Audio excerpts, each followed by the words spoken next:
नमस्कार दोस्तों, स्वागत है आप सभी का आपके अपने यूट्यूब चैनल रिटेल अड्डा में। तो चैनल पे नए हैं तो सब्सक्राइब कर लें और बेल आइकन को प्रेस कर दें ताकि वीडियो की नोटिफिकेशन आप तक पहुंचती रहे। और दोस्तों 90% लोग अभी भी चैनल पे देखते हैं वीडियो लेकिन सब्सक्राइब नहीं किए हैं, तो प्लीज़ चैनल को सपोर्ट करें। चलिए बात कर लेंगे हम।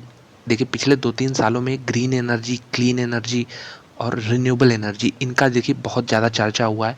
और बहुत सारे स्टॉक जो हैं ऐसे ऐसे वैल्यूएशन पे आजकल ट्रेड कर रहे हैं जो बिल्कुल अब मेरे ख्याल से यहाँ पे आपके पास मार्जिन ऑफ सेफ्टी बचेगा नहीं।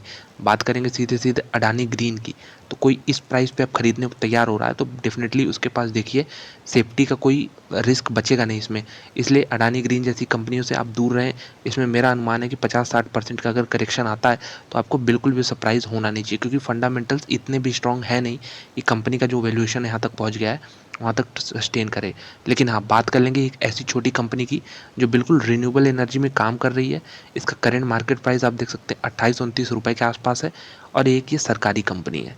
तो सरकारी कंपनी है तो इसका मतलब ये नहीं है कि इसमें रिटर्न नहीं बन सकते, डेफिनेटली बन सकते हैं। पीएसयूज़ में भी रिटर्न बनते हैं, बस आपको सही प्राइस पे लेके अच्छे प्राइस पे वहाँ से निकलना होगा। ऐसा नहीं करना होगा कि यहाँ लेके सिर्फ बैठ गए आप तो ये सोच के कि ये तो बढ़ता ही रहेगा। तो डेफिनेटली 28-29 रुपये की कंपनी है। बात कर रहा हूँ SJVN यानी सतलज जल विद्युत निगम की। तो एक सरकारी कंपनी, इसमें हिमाचल प्रदेश की गवर्नमेंट की भी हिस्सेदारी है और गवर्नमेंट ऑफ इंडिया की भी हिस्सेदारी है। तो ये दोनों मिलके इस कंपनी को चलाते हैं, ये दोनों प्रमोटर हैं। तो इसमें न्यूज़ भी आ रही है, न्यूज़ को हम देखेंगे उसके पहले चार्ट देख लें।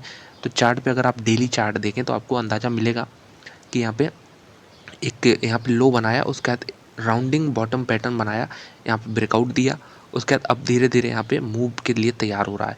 तो इमीडिएट टारगेट अगर आप ऊपर की साइड देखें तो जिसका जो पिछला हाई था 40 का, वो छू लेना चाहिए। अगर आप पूरी इसकी हिस्ट्री देखें तो यहाँ से क्लियर कट अंदाज़ा होगा कि एक बार फिर से ये अब अपने डिमांड जोन में है। ये डिमांड जोन क्यों है? क्योंकि ये पहले एक रेजिस्टेंस जोन हुआ करता था।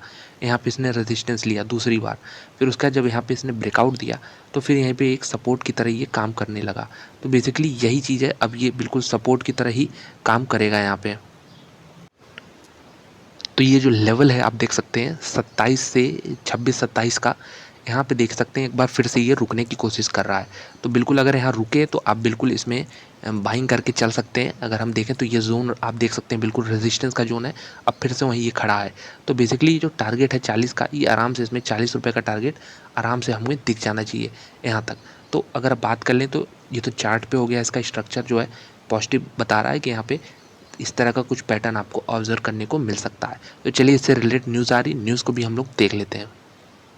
तो कुछ दिन पहले इसमें एक खबर आई थी कि यहाँ पे SJVN यानी जो कंपनी है सतलज जल विद्युत निगम, इसने एक पैक्ट साइन किया है भेल के साथ और REMC, तो रेलवे कंपनी है। तो develop renewable project for Indian railways, ये ध्यान रखिएगा। रिन्यूएबल प्रोजेक्ट्स बनाने के लिए किसके लिए? इंडियन रेलवेज के लिए। तो बेसिकली ये न्यूज़ सिर्फ आई थी, यहाँ SJVN की तरफ से कुछ भी यहाँ पे क्लैरिफिकेशन नहीं आया। तो एक्सचेंजेस ने बिल्कुल क्लैरिफिकेशन मांगा है कि आपने ये न्यूज़ क्यों नहीं पब्लिश की, ये तो बहुत इंपॉर्टेंट न्यूज़ है। तो देखिए इनकी तरफ से आज सफाई आई है। इन्होंने कहा है कि yes we have entered a, अगर आप देखें तो यहाँ पे लिखा है मेमोरेंडम ऑफ अंडरस्टैंडिंग विथ भेल and REMC for harnessing potential renewable project for Indian railways. तो हार्नेसिंग यहाँ पे जो रिन्यूएबल प्रोजेक्ट्स हैं इंडियन रेलवे के लिए, इसको डेवलप करने के लिए यहाँ पे ये कंपनियाँ आगे आ रही हैं। लेकिन इन्होंने कंपनी ने ये भी लिखा है कि ये अभी नॉन बाइंडिंग है, नॉन फाइनेंशियल और नॉन इन्फोर्सेबल है। तो बेसिकली अभी ये आप कह सकते हैं एक प्लान चल रहा है। अगर ये प्लान बिल्कुल एक्सिक्यूट हो जाता, मतलब सब कुछ इस पर डील, अगर तीनों पार्टी जो है इसमें तैयार हो जाती है तो बिल्कुल बहुत बड़ा बूस्टर हो जाएगा ये SJVN के लिए। तो इसीलिए SJVN ने अभी ये पब्लिक के डोमेन में लाया नहीं बात, लेकिन यहाँ पे जो नोटिस आई है इसलिए मैं आपको सीधे यहाँ पे लेके आया हूँ कि ये नोटिस को आपको ध्यान में रखना चाहिए, क्योंकि अगर ये डील बन जाती है तो SJVN के लिए एक बहुत पॉजिटिव ट्रिगर होगा। और वैसे भी चार्ट पे देख रहे हैं हम लोग तो यहाँ पे स्टॉक जो है काफ़ी अच्छे सपोर्ट के पास है। तो बिल्कुल यहाँ से एक बढ़िया यहाँ पे तेज़ी बन सकती है। अगर ये आगे चल के डील होती है तो ये एक बिल्कुल बूस्टर की तरह ही काम कर जाएगा। तो कंपनी के बारे में कुछ बेसिक डिटेल्स भी देख लेते हैं हम लोग। इसके फंडामेंटल्स, मार्केट कैप 11,000 करोड़ का यानी एक मिड कैप कैटेगरी का स्टॉक है ये। करेंट प्राइस 28.5 का मैंने बताया आपको, ये बिल्कुल आप बीच में ही ट्रेड करा अपने 52 वीक हाई और लो के। डिविडेंड देखिएगा 8% के आसपास आपको डिविडेंड मिल जाता है। तो अगर इसमें ग्रोथ मिले या ना मिले, लेकिन एक सरकारी कंपनी से इतना डिविडेंड जो है अच्छा खासा हमें मिल जा रहा है। इसके रिटर्न रेशियो भी अच्छे हैं, रिटर्न ऑन इक्विटी हालाँकि 15% से कम है, लेकिन रिटर्न ऑन कैपिटल एम्प्लॉयड जो है, यहाँ पे आपको 15% तक दिख जाएगा। इक्विटी का जो है डेट यहाँ पे 39% के आसपास हिस्सेदारी है। इंट्रिंसिक वैल्यू ये बात कर रहा था ₹45 निकाली जा रही है। अराउंड अभी जो टारगेट प्राइस मैंने बताया वो 40 है, तो आराम से यहाँ तो 40-45 के लेवल आपको देखने को मिल सकते हैं। क्यों कंपनी स्ट्रांग है? क्योंकि इसके फंडामेंटल देख सकते हैं आप। टोटल एसेट्स 21,000 करोड़ के, यानी मार्केट कैप का लगभग डबल तो इनके पास एसेट्स हैं। रिजर्व कंपनी के पास लगभग 9500 करोड़ के हैं, और जो कैश बैलेंस है वो भी 37-3800 करोड़ के पास है। तो बिल्कुल एक बेशक ही एक अगर प्राइवेट कंपनी होती तो इसके देखिए वैल्यूएशन जो है, अगर इसके करंट प्राइस के हिसाब से बोलते तो कम से कम ₹100 के आसपास ये ट्रेड कर रहा होता, कम से कम बात कर रहा हूँ। लेकिन ये जो पीएसयू कंपनी, इसकी वजह से इसको अंडर वैल्यूएशन मिलता है। लेकिन अगर कुछ ये जो डील मैंने बताया ये डील हो जाती है, और कहीं ना कहीं तो आपको वैल्यूएशन इतने सस्ते भी नहीं सही लगते, इसलिए पीएसयू में भी थोड़ा बहुत ग्रोथ की संभावना हमें दिखती है। तो यहाँ पे अगर फ्री कैश फ्लो देख लें 10 सालों का, तो वो अराउंड अभी 11,000 करोड़ के आसपास आ रहा है। ऑपरेटिंग बेसिस पे प्रॉफिट जो है 68% है। हर मामले में ये कंपनी आपको अपटिक ही देखने को मिल रहा है, तो कोई भी रीज़न नहीं है यहाँ से एग्जिट करने का जिसके पास है। और जिसके पास नहीं है वो भी देखिए, ये लॉन्ग टर्म के लिए नहीं लेकिन एक मिड टर्म के लिए आप बोल सकते हैं एक बेहतरीन स्टॉक हो सकता है, जिसको सिर्फ यहाँ पे मैंने शुरुआत में बताया था ग्रीन एनर्जी वाला प्ले करना है। तो क्योंकि ये भी एक रिन्यूएबल एनर्जी के सेक्टर में ये काम करते हैं, इसमें कुछ भी ट्रिगर मिलता है तो आप देखेंगे इसमें बहुत तेज़ी से रैली मिलेगी, और आपको फिर मौका भी यहाँ पे नहीं मिलेगा खरीदने का।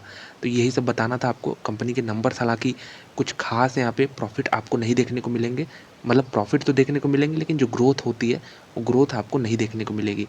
अगर प्रॉफिट ग्रोथ देख लें यहाँ पे पिछले कुछ सालों में, तो आपको क्लियर कर अंदाज़ा होगा 3 सालों में 10% के आसपास इन्होंने प्रॉफिट ग्रोथ किया है। तो एक बड़ी कंपनी है और धीरे धीरे ये अपना प्रॉफिट ग्रो करती है।